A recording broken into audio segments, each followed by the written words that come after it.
बिस्मिल्लाहिर्रहमानिर्रहीम। अस्सलाम वालेकुम and welcome to my YouTube channel Aqsa the warrior. अच्छा, आज की मेरी वीडियो का टॉपिक कहने को तो बहुत ही कॉमन बट बहुत इम्पॉर्टेंट है, और अगर हमें इसकी फ़जीलत का अंदाज़ा हो जाए तो शायद ज़िंदगी में कोई भी बड़ा फ़ैसला करने से पहले हम इसका सहारा लेना कभी ना भूलें। मैं बात कर रही हूँ इस्तिहारे की। आज के दौर में भी बहुत से ऐसे लोग मौजूद हैं जो इस्तिहारे की मुकम्मल तफसीलात से अभी भी मुकम्मल तौर पर नावाकिफ़ हैं। तो आज की इस वीडियो में हम कवर करेंगे इस्तिहारे के बारे में 5 अहम मालूमात। नंबर 1, इस्तिहारा किसे कहते हैं। नंबर 2, इस्तिहारे की क्या फजीलत है। नंबर 3, इस्तिहारा करने का मसनून तरीका क्या है। नंबर 4, इस्तिहारे को लेकर क्या क्या गलत फहमियाँ पाई जाती हैं। एंड नंबर 5, इस्तिहारे के क्या नताइज सामने आते हैं।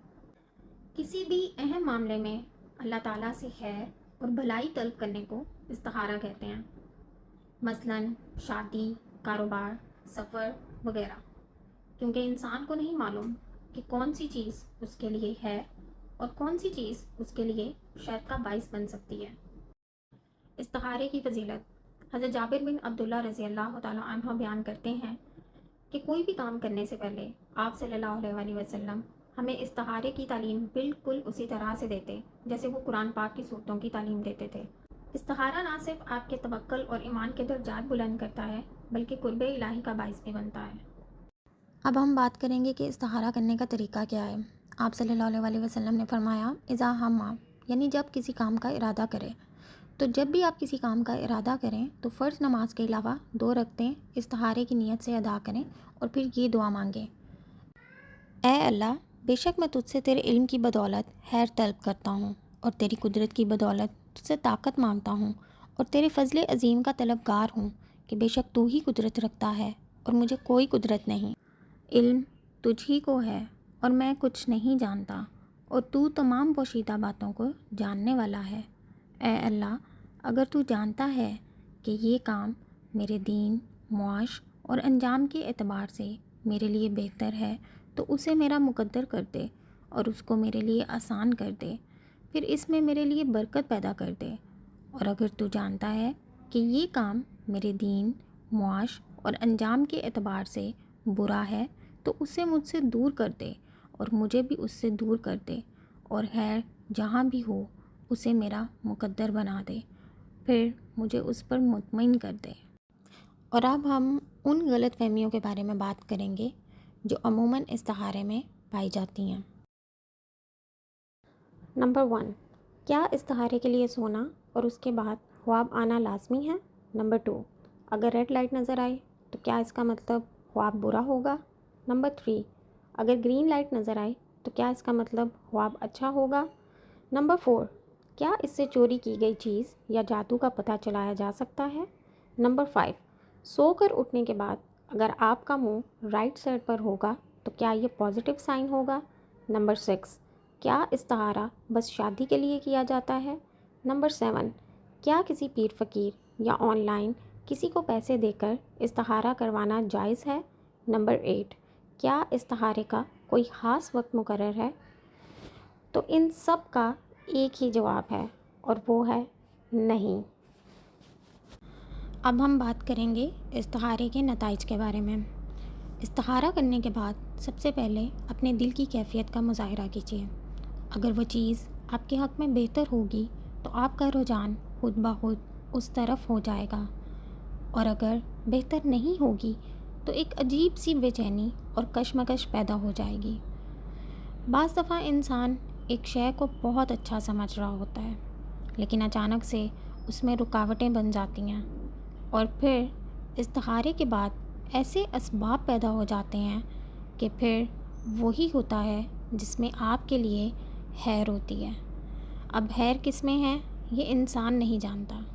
जैसा कि सूरह बकरा में अल्लाह पाक का इरशाद है, हो सकता है कि एक चीज़ तुम्हें नागवार हो और वही तुम्हारे लिए बेहतर हो हो सकता है कि एक चीज़ तुम्हें पसंद हो और वही तुम्हारे लिए शर का बाइस हो। अल्लाह जानता है, तुम नहीं जानते। बाज़ केसेस ऐसे भी देखने को मिले हैं कि जिसमें एक इंसान ने एक ख़ास मकसद के लिए इस्तिहारा किया और वो अपने मकसद में कामयाब हो गया, यानी उस वक्त उसका वो इस्तिहारा पॉजिटिव आया, लेकिन कुछ अरसे के बाद वो देखता है کہ اب وہی چیزیں، وہی مقصد اس کے لیے شر کا باعث بن رہا ہے۔ مثال کے طور پر کسی کو اس کی کوئی ڈریم جاب مل گئی تھی اور اب اس جاب میں اس کے لیے بہت سے مسئلے مسائل پیدا ہونا شروع ہو جاتے ہیں۔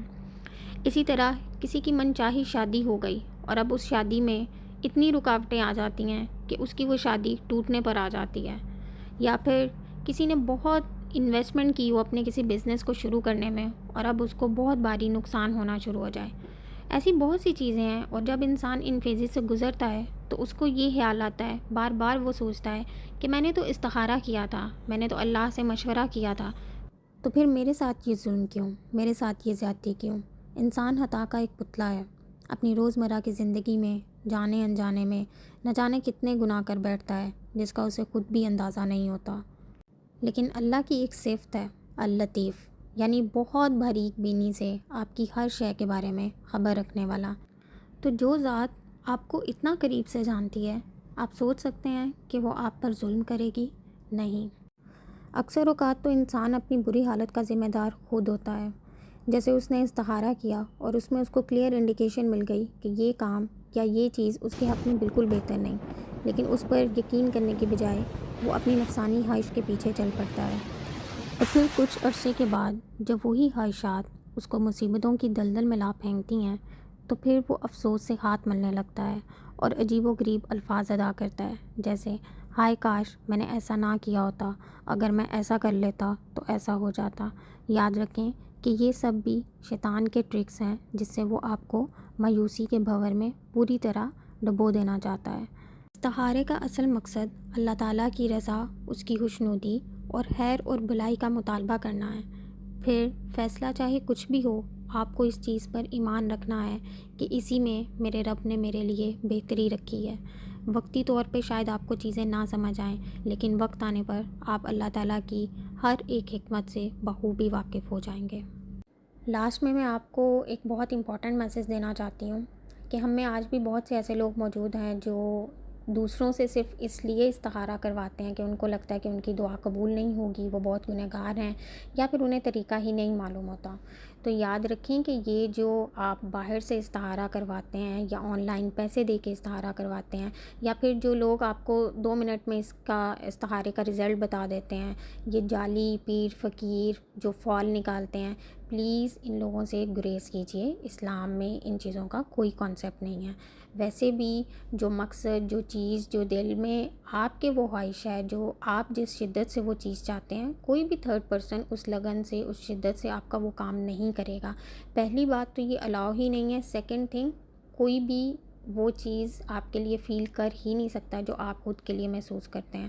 اس لیے اللہ تعالیٰ سے رجوع کریں اور ایسا بالکل نہیں سوچیں کہ آپ گنہگار ہیں تو وہ آپ کی دعا نہیں سنے گا۔ اللہ تعالیٰ تو کافروں کو بھی رزق دیتے ہیں، کافروں کی بھی سنتے ہیں، تو پھر آپ نے کیسے سوچ لیا کہ وہ آپ کی دعا پوری نہیں کریں گے؟ ایک بار رجوع کر کے تو دیکھیں، وہ ذات آپ کو کبھی اکیلا نہیں چھوڑے گی۔ امید کرتی ہوں کہ آج کی اس ویڈیو سے استخارے کے بارے میں آپ نے کچھ نہ کچھ تو ضرور لرن کیا ہوگا۔ اگر ابھی بھی آپ کے مائنڈ میں کوئی کویسچن یا کوئی بھی مسکنسیپشن باقی ہے تو آپ کمنٹ باکس میں پوچھ سکتے ہیں۔ تب تک کے لیے اللہ حافظ۔ انشاءاللہ نیکسٹ ویڈیو میں ایک نئے ٹاپک کے ساتھ پھر سے ملیں گے۔